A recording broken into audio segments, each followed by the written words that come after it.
Today on BRStv we have our third episode of the How to Start a Saltwater Aquarium series, and we got Reed back again today with us.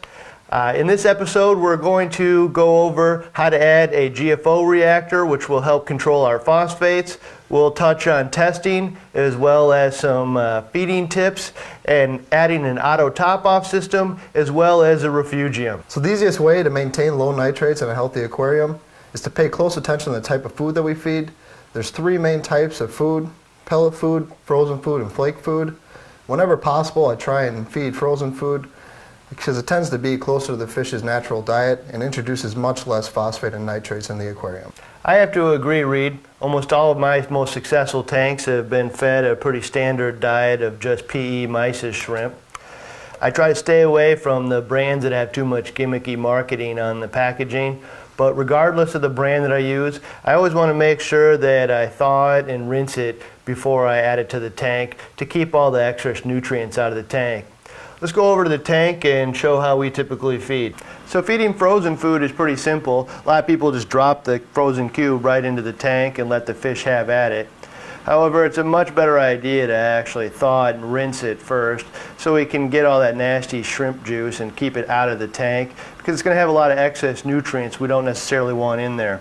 One of the easiest ways to thaw it for me is just to get a couple of cups, poke a couple holes in the top one, let it thaw, and then we'll strain it out and add it to the tank. So I let all the water drip out of this. We'll go ahead and add the shrimp to the tank now that it's thawed.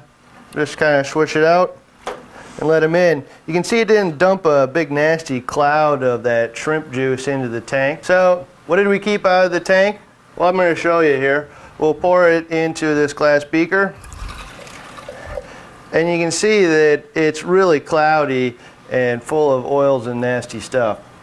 One of the other things I really like about frozen foods like the PE mysis is it's less nutritionally dense as compared to a flake or pellet food, which means it's a lot more forgiving to the overfeeding tendency that most beginning reefers have. I also like the fact that because the fish seem to like it so much, as well as the crab and snails, pretty much anything in there, it's all pretty much scavenged out of every corner, meaning it's all getting eaten and there's a lot less waste. So if you're unable to feed frozen food, you can feed flake food or pellet food. Flake food dissolves and releases nutrients too quick for my taste, where I prefer pellet food. When I am feeding pellet food, I prefer the Elos brand because it is nutritionally rich and doesn't dissolve as quick as many other brands. Regardless of what brand you use, pay close attention to how much you feed, as this is very nutritionally dense and a little bit goes a long ways. So the next thing we're going to add to this tank is a refugium. I wouldn't call the refugium absolutely critical, but they're generally part of any system that I set up, and they are pretty popular these days. There's three primary reasons to add a refugium to your tank. The first one is it's another natural way to remove nitrate and phosphate from the aquarium. So this is how this works. We know that all of the fish poo and uneaten food that doesn't get removed by the protein skimmer is going to eventually get broken down into nitrate.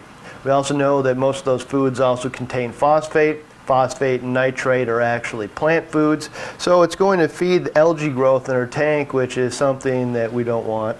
However, we can also use that same concept to our benefit as well. So what we're going to do is create an isolated area on the back of the tank with the refugium where we can grow some algae like this. As the algae grows, what it's going to do is consume the nitrate and phosphate out of the tank, essentially binding it up in the plant material itself.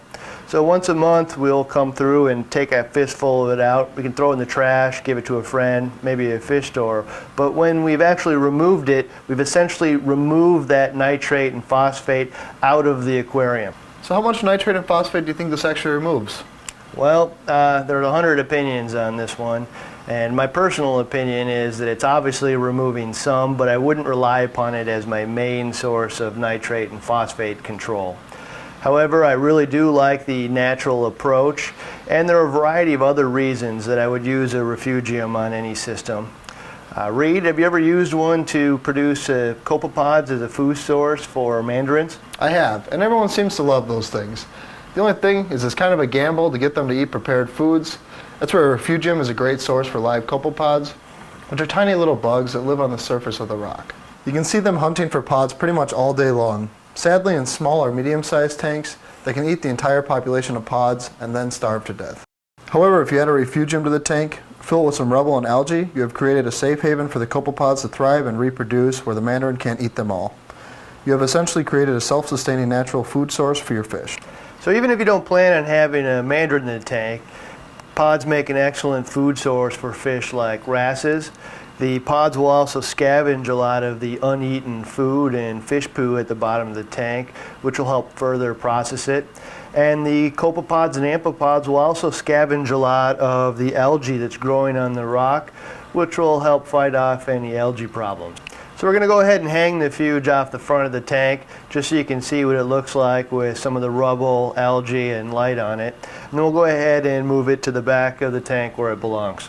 So this is what the refuge looks like once we have it on the tank. You can see we have all the rubble on the bottom and the algae is growing in the center chamber here. We have a light to make sure that it grows relatively quickly. One of the things I like about the hang-on models is that the water is pumped in on one side and then exits via gravity on the other. So the copepods that are actually leaving the refugium don't have to pass through a pump to get back into the tank like it would on a sump model refugium.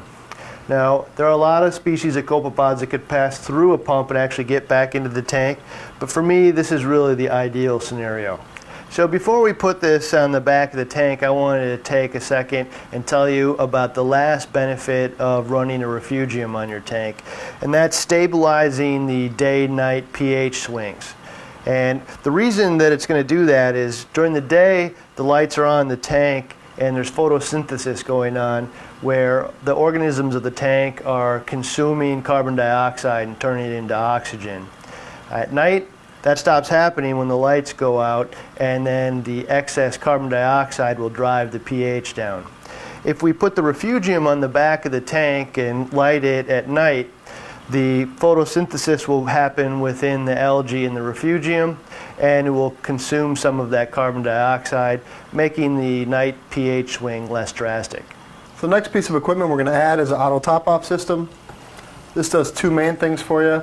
Keeps the salinity constant, which helps for a healthy aquarium, as well as replaces evaporated water, which is one of the biggest chores in the saltwater hobby. So hauling around water is one of the biggest pain in the butts in the hobby. First thing I'll do on any tank I set up is going to be setting up auto top-off. I like to pick a reservoir that holds about a week's worth of evaporation water. Which auto top-off did you want to go with on this tank? Well, Reed, you have the JBJ auto top-off system there, which is one of the more popular options, and it's really affordable. It relies on a couple of moving float switches to measure the level of water and trigger a pump to replace the evaporated water. One of my favorite options is going to be the Tunes oscillator. It relies upon an optical eye and doesn't have any moving parts for the primary sensor, and it comes with a nice pump. It's going to be my favorite. However, the magnetic probe holder doesn't work with the tank that doesn't have a sump very well, so I'm going to pass over that this time. Elos makes a really nice option as well. The probe is ultra low profile and doesn't have any moving parts either, and it also comes with a pump and a microcontroller to make sure that it doesn't overflow the tank at any time. However, what we're going to use is the JBJ auto top-off system because it is probably the most popular for beginning reefers, and that's what this series is about.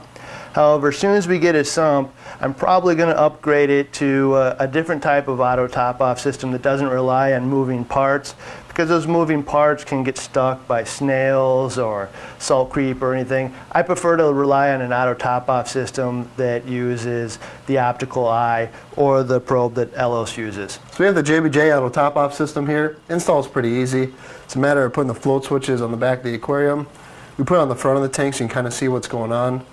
As the evaporation happens, the float switch will kick on the pump, which will add fresh water to our tank. So the JBJ auto top-off doesn't come with its own pump. It has an outlet on the bottom where you can plug in basically any pump that you want. Generally, we want to use a low-flow pump, so we're not making drastic changes to the water chemistry as we dump in tons of fresh water. I'm going to use this Aqualifter pump here, which is really affordable and does have a pretty low flow rate. The only downside to the Aqualifter is it only pumps up water about 30 inches. I'm going to put it on top of this 5-gallon bucket and underneath the tank. And if I needed to get a little bit closer to that 30 inches, I might prop it up just a little bit by putting something underneath the bucket. So the last thing we're going to do today is add our GFO reactor to the aquarium. GFO is used to remove phosphate from the tank. As we now know, phosphate feeds algae growth, but it also inhibits coral growth. Neither of those things are very desirable. So typically we'd use a BRS reactor to run our GFO because of the nice cartridge makes it really easy to change out the media, but we've already demonstrated a BRS reactor with the carbon. So we're going to try a different one. This is a Ban reactor, which is also pretty popular. Has a nice bracket so you can hang it on the side of the tank. The only downside to this thing is that it's a little harder to change out the media, and I don't trust the rubber elbows on the top quite as much, and they can develop leaks from time to time. Reed, can you go ahead and show us how to install one of these? Sure. So there's already some GFO in the reactor. All we need to do now is hook up some tubing to our MaxiJet. We'll install it on the front of the tank so you can see how it works. So now that we got it hooked up on the front of the tank, we got the pump on. First thing we're going to do is go ahead and rinse all the fines out of the GFO. Reed's going to do that by opening up the valve and flushing into that container there. So now that the water's running clear into the bucket, we can add the tube back to the tank. So the next step is use the included ball valve here to tune it back just enough so you have surface tumbling. We don't want it to tumble too much where the media actually grinds itself into dust, but just enough to keep it moving so it doesn't solidify. So we're going to change this media out every 4 to 8 weeks. I know it's a pretty vague number, but it really depends on what you're feeding and your maintenance habits. The only way to really know when you need to change out the media is with a tester like this one. You can use test kits as well, but when we know that the phosphate levels are rising, then it's time to change out the media and replace it with new GFO. Another way, if you don't happen to have a test kit, is just to simply watch the aquarium. If you're noticing that you're getting increased algae growth, it's probably an indication it's time to change that GFO out. So if you're going to follow my advice and actually test for phosphate to know when to change your GFO out, I'm going to recommend that you actually skip all of the phosphate test kits because they're notoriously hard to read. It's typically trying to read some shade of light blue, which is almost impossible. With the one exception of these Hanna checkers, they give you a nice digital readout. They've been extremely reliable for me, and frankly, it's the only way I'll even test my phosphate these days. So that wraps up today's episode. I'm in the middle of renegotiating my contract with BRStv, so the more thumbs up you give us, the better off I'll be. It's true. In the next episode of this series, we're going to add a few easy-to-keep corals to the tank, introduce the concept of calcium and alkalinity, as well as redundancy in the saltwater aquarium. If you want to be notified of the next episode, go ahead and subscribe to our YouTube channel or our newsletter. Thank you for watching BRStv.